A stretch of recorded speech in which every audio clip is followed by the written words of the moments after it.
Hi, I'm Tim. Welcome to our channel, and thanks for logging on. Today, we're discussing the Rolex Oyster Perpetual Day-Date reference 118209 in white gold. You can see and you can purchase this 36mm Day-Date on our website.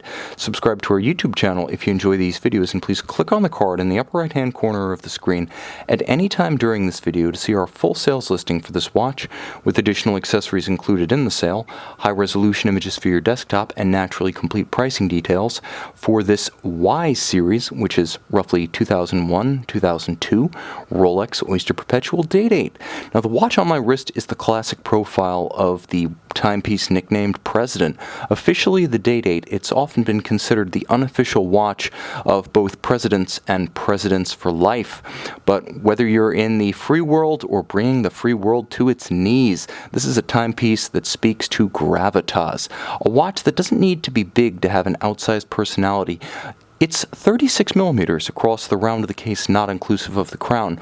12.5mm thick means it's relatively slim, and you can see with a generously sloped case flank, the step of a sloped dome-style bezel, and a little bit of a cambered lip to the sapphire, it easily allows a sleeve or dress cuff to ramp up and over its volume. From lug to lug, well, that's not necessarily the operative measurement. This is a solid endlink bracelet, so we're going to measure the distance across the wrist, which extends with the solid endlink horns.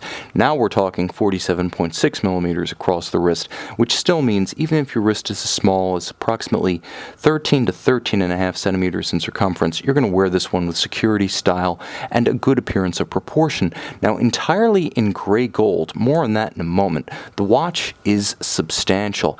It's hefty. Rolex does solid case backs on the Oysters, meaning there's more precious metal on the back. The end links, I mentioned, they're solid, so are the center links, and the clasp is entirely modern and milled out in the current fashion. Now, you'll also note the metallurgy is superb. Satin finished outer links, polished center links, shoulders all mirrored, absolutely gorgeous. And because it does have this massive gray gold clasp and bracelet, it provides a little bit of the counterweighting on your wrist that a sailboat would derive from its keel. So if you like to wear your watch loose, having a heavy bracelet and clasp means it's going to be nicely balanced and it won't have a tendency to rotate on the wrist.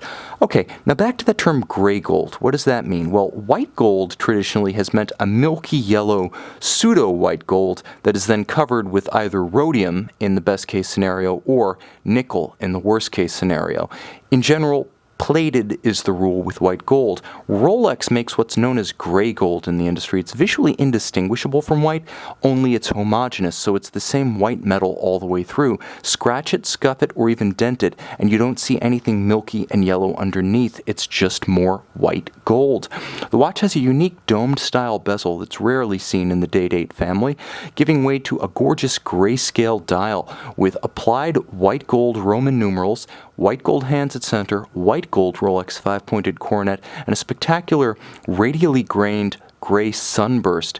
Now that's inboard of a stylized railroad style minute and seconds track. And then there are the apertures for the day and the date. Now this is a double quickset era watch, again Y series, late 2001 through 2002. These watches feature the latest iteration of Rolex's Day-Date 31 jewel caliber 3155, enabling the double quickset, but also hacking seconds. So if you pull the crown to extremity, you can stop the seconds hand and synchronize against a reference timer. What is the double quickset? I should probably explain that. It's the ability to turn the crown and rapidly set the day and the date, rather than rotating the hands continuously to cycle them. The movement is built like a sports watch with a full balance bridge and a free-sprung balance. That makes it very shock resistant. It also has a Breguet overcoil hairspring, which makes it very resistant to gravitational or positionally induced timing deviation. With a screw-down crown, this is a 100-meter water-resistant watch, so there's really no need to ever take it off, save when you're washing the car, washing the dog, or engaged in hurly-burly. This is a timepiece that is quite tough.